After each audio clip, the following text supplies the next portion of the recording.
Alright, brace for impact. I'll never recover from this. How you doing? P1P is here with a very important video to me, and hopefully you enjoy it. You're probably wondering how I got into that mess in the first place. That is a preview of my first ever competitive ladder game in Pokemon Scarlet and Violet, and just competitive game ever. Other than casual battles, I've been playing them, afraid to hop on the ladder, but you know what, it's time. You gotta learn from your mistakes and just roll with the punches, see what happens. I always like to showcase a little picnic squad, and don't forget your Slowpoke mug, it's very important to have on the table. So this is the team, Regulation G, we're going with Zacian as our restricted Pokemon. We've got Whimsicott and Indeedee to speed things up or slow things down as needed. This is a minor alteration of a team I saw on Clover Bell's channel. Excellent content over his way, so thanks for that. Here we go, the battle is underway. Didn't see anything particularly scary in this team. It's a Sun team, of course. Should have put Zacian on the left. He's engulfing the entire camera here. This is ridiculous. Alright, for our first turn ever, we're going to keep it simple. We're going to go for the Tailwind, get the speed, and right off the bat is my fatal error. I go for the Ground Terra, keeping it resistant to fire, and also setting us up for a Terra Blast to do some hopefully big damage. Here comes their Fire Terra. What, you think you're cool or something with your little glasses? Alright. Love a good Torkoal squad. Spent a lot of time in casual battles using the Marco Silva Regulation H team that included Ursaluna, Porygon 2, Incineroar, and Charizard for mega sun weather damage, just like our opponent is going for here. Alright Zacian, this is your moment. This is it. Everything we've trained for. Lay it on the table right now. Oh boy, spoiler alert. I think you guys know what's coming. Oh boy, this is scary. I don't like this. I should have anticipated this. I'm getting nervous. Oh no. This is it. We're going down. Oh boy. But you know what? We're in a competitive game here. There's no running away. There's no rage quitting. We gotta play the cards we're dealt. And we're gonna recover from this. Alright, big dog. You did your best. Which wasn't much, but you did your best. But our Whimsicott is focus sashed, so he's going to survive the hit. We get off our Tailwind, get the speed control in our favor. Don't know what they have in the back just yet, but the options are limited. There's a Cyclizar, a Roaring Moon, and a Lapras. Alright, so the logical choice here is to go for the Ogerpon. Something I always talk about on this channel is about how this game is very grindy. As we all know, you've got to grind for your battle points, your experience candies, your bottle caps, your Herba Mystica, whatever it is, all that stuff. Though it really annoys me that it's very difficult to get those fresh start mochis. You have to play the Ogre Ousting game in the DLC if you needed to reset a Pokemon. There are so many different teams that use the Ogerpon in different configurations, different builds for Urshifu, and you're stuck with just the one. I played through Shield the second time so that I can get another Urshifu just so I can be able to experiment with different teams and whatnot. Anyway, let's get back to the action over here though. Not here to complain. Alright, so Whimsicott, I think our best play here is just to lower their speed with the Cotton Spore. We hit the IV Cudgel that just about takes out the Typhlosion, but I think we can handle this eruption without any problem. Well, the Ogerpon can at least. Goodbye, Sparkly Whimsicott. You did your job very well. Alright, we're out of options here. Here comes the big gun, REGiDraGo. Feels kind of bad. Feels like I'm at a handicap over here because they don't have any restricted or really legendaries on their team.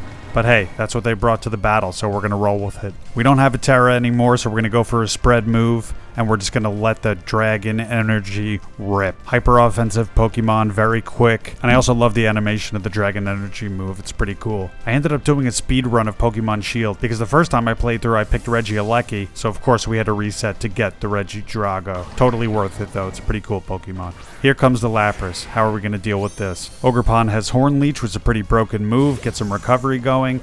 And we hit the IV Cudgel on the Torkoal. Deals a good amount of damage there. And then here it is. We let the Dragon Energy rip. Wow. And we get very lucky with the critical hit over there on the Torkoal. REGiDraGo does have the Life Orb, so he's going to lose a little bit of health every time we let that rip. But that tiny bit of pain is just an investment in huge damage.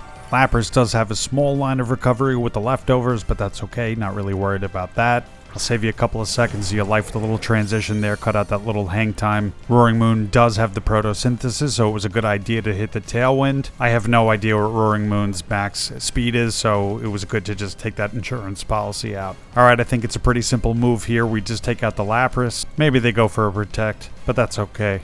Okay, so they end up not protecting. We get the Horn Leech off, take out Lapras pretty easily, and we get a little bit of HP back. So all they've got left is their Typhlosion on its last legs, a little bit of HP left, and we've got resistances on both sides of the field to fire with REGidraGo as a Dragon type. Rip that Dragon Energy. Bang! See you later, pal. Alright, so this all worked out in our favor here, making the dumb idiot bonehead play to Terrazashi right in turn 1 didn't end up to be as critical of a mistake as I had thought. But again, this is rank 1, battle 1. It only gets harder from here. Learn from the lesson and move on. Out comes Typhlosion, and we will handily just take it off the field.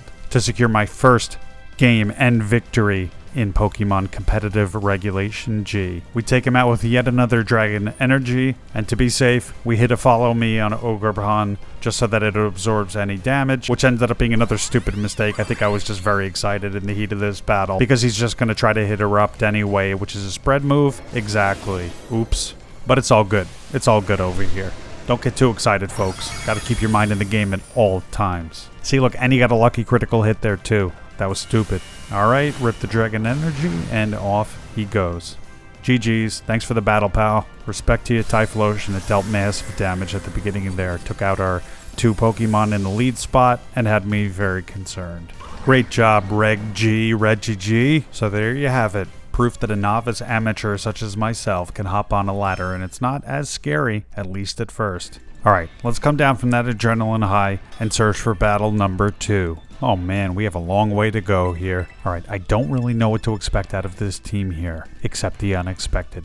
But anticipating Whimsicott's Tailwind, I'm going to go the opposite with Indeedee, and that's why I subbed it out from Clover Bell's initial team build. I just thought that as a beginner, having both Speed Control and Reverse Trick Room and the Tailwind for Whimsicott would be a good strategy. I also really like the Indeedee with the Rocky Helmet to handle Urshifu or any physical attacks from an Incineroar, so I like that option as well. And also, with a lot of priority moves running rampant, the Indeedee Psychic Terrain is an excellent thing to have, especially with all those silly Miraidons running around trying to get that electric terrain off. Because Indeedee is intended to be slow with the Trick Room, your Psychic Terrain goes second after Miraidon comes out and you get the terrain control. Let's get weird all up in this battlefield here. I like Follow Me because Indeedee's just a safe play there. It's bulky, see what they do, feel them out. And why not keep it simple? REGidraGo. Rip the Dragon Energy. That's what it's here for. If it ain't broken, don't fix it. Alright, the Braviary goes for a Protector, trying to suss out what we're trying to do on our side of the field. Indeedee hits that Follow Me.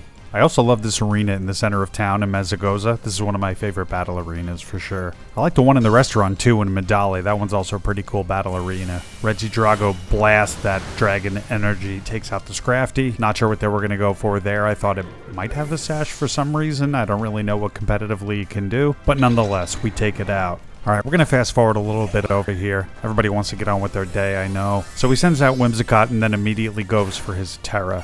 What have we got over here? A Terra Steel. Look at that. An eagle with an axe on his head. Nothing scary about that.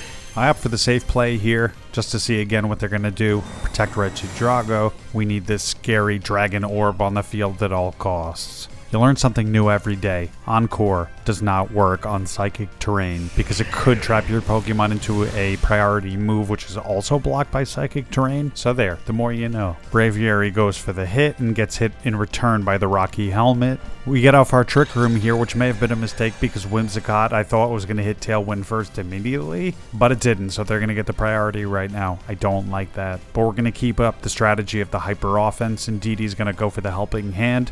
Boost REGidraGo will go Earth Power on Braviary, just so that we're getting that super effective damage there. I'm pretty confident though that we can survive a Moonblast from the Whimsicott if we had to stay on another turn, and we've got a pretty strong complement of back supporting Pokemon there waiting in the wings. Alright, so they kind of do us a solid there by lowering Braviary's both defenses, hitting the close combat, so this Earth Power should take it out pretty quickly. Goodbye, Indeedee. You did your best, and that was pretty darn good. Alright, I'm feeling good. We're cooking here in this game. We're doing pretty well. Here comes the Moonblast. I think we're gonna eat that easily. And then down goes Braviary with the Earth Power. No chance of survival on that one. It's funny how Braviary faints in slow motion, but it's only slow and dramatic because the frame rate dips so horribly in this game. Yikes. Alright, who are we gonna go for next here? Who are we gonna throw out in the battlefield? I think it's time for Zacian's redemption. after that horrible turn 1 mistake. Redemption for me as a trainer and for Zacian, the Pokemon fan. Oh, here comes Hydreigon. That's a good matchup for us. Dark type, we got the fighting move and the Sacred Sword. Attack is up, we're feeling good here. They already used their Terra, so that's good news for us. So that's exactly what I'm going to do. Sacred Sword into Hydreigon. And I'm sure that they're going to try to go for the KO on REGidraGo, so we're going to go ahead and protect. Why take that risk? Let me know in the comments, what is the most annoying pain in the ass Pokemon that you've had to face in Regulation G that you just can't stand? I'm pretty sick and damn tired already of the Calyrex situation. Come on, they get 2 Pokemon in 1 and it's not fair. But anyway, I think I got the Chi-Yu on my team here. That's a pretty good counter into both of those Calyrexes, depending on their Terra type. And then I think we just double up into the Whimsicott here, and then it's GG's. Good night. Game number 2 in the books. Thank you all for your support. I appreciate you all watching this journey of an amateur jumping onto the competitive ladder for the first time. I figure I have played so many hours of this game, it's staggering when you look at the stats, that it should just be time to take it to the next level. Very fun though, very satisfying when you get the win. Loving this combination of Zacian and REGiG. Good game, Isaiah. I appreciate you, man. Thank you all for your support and watching. Take it easy and we'll see you for the next round of matches.